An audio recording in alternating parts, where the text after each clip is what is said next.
kanë thonë domethënë disa njerëz kanë argumentu me fjalën e Allahu subhanahu wa taala. Kanë argumentu domethënë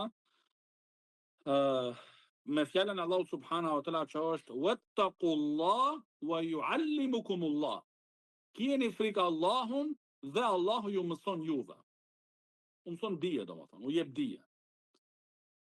Kanë thënë domethënë dhe këtë thënie e thojnë sufit, e sufia, domethënë ata pretendojnë se sipas kuptimit të tyre, të devotshmërisë, që ata kuptojnë në kuptim të mangat dhe të gabuar, nëse kena frikë, sipas pretendimeve të tyre të devijuara, nëse kena frikë ndaj Allahut, atëherë Allahu na jep neve domethënë dije hynore. Dije domethënë hynore. Që do të thotë domethënë pretendimi i tyre është përfundimisht takfalloku sipas kuptimit të tyre të mangat dhe të gabuar, takfalloku devotshmëria u sjell atyre dije hynore.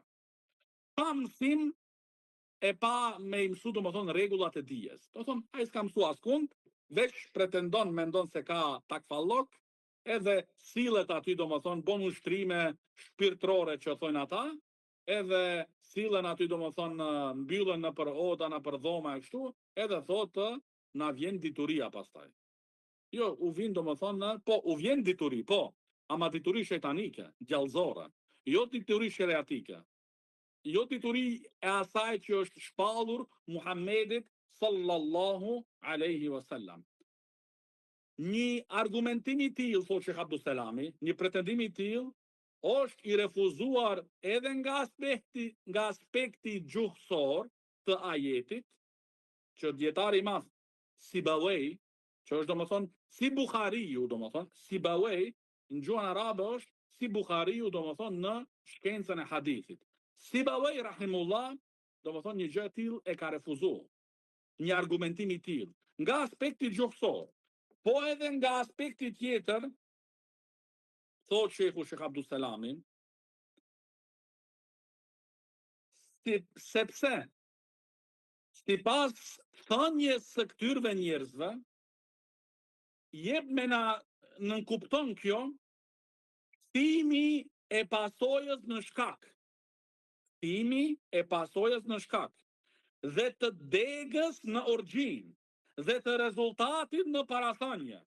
Kjo është e kundërta me realitetin e njohur, sepse është e njohur se dituria është ajo që sjell devotshmëri dhe nuk ka devotshmëri pa dije. Pra, dija është baza e parë dhe mbi të ndërtohet gjithçka. Se thot në vazhdim Sheikh Abdus Selami rahimullah, se vepra jep zemrës forcë e imanit, e forcon domethënë imanin. Dhe me këtë zemra përfshin më shumë dije dhe kupton më shumë dobi, gjëra të cilat nuk i kupton ai që nuk i kupton ai që ka mbetur mbrapa nga kjo grad. Kjo është diçka që shihet me sy dhe perceptohet me shqisa.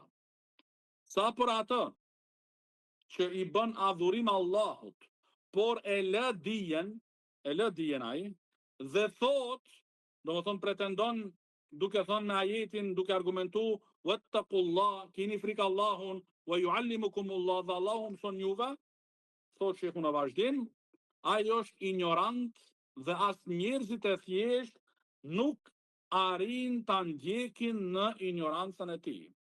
Do thonë as njerëzit e thjesht, do thonë nuk ja besojnë një pretendim i tillë, që njeriu mundet me pas devotshmëri pa dituri. Jo. Vjen njerë ajo baza, ajo origjina, ai shkaku, pastaj vjen këto pasojat, dega e kështu me radhë. Njerë vjen domethënë dituria. Po kjo mos na vjen çuditshëm që sufive dhe ata që esin rrugëve të tyne, tjenë në një gjendje të tillë, sepse si ka thënë edhe Imam el-Auzai rahimullah. Imam el-Auzai rahimullah ka thënë se shejtani ja zbukuron ibadetçijut ibadetin. Që ai të zhytet në ibadet dhe kështu ta pengojnë nga dija. Që ajo dije mi asaksu ibadetin. Edhe kështu ai zhytet gjithë jetën e tij duke i bë ato vepra jo të sakta, jo sipas sunetit. Edhe në fund nuk pranohen ato.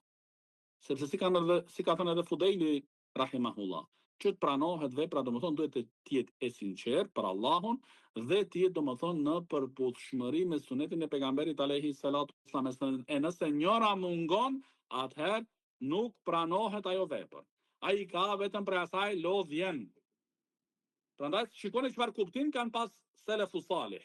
Si njëri prej tyre domethënë edhe Imam al-Auzai rahimahullah. Që shejtani ja zbukuron atit që është i zhytur në ibadetin. Edhe ai mendon mirë për veten. Kurse në realitet domethënë ajo është privuar dhe penguar prej dijes, që me atë dije domethënë mundeshte me saksu ibadetin e tij dhe me pa a është e saktë atë që bën, a nuk është e saktë.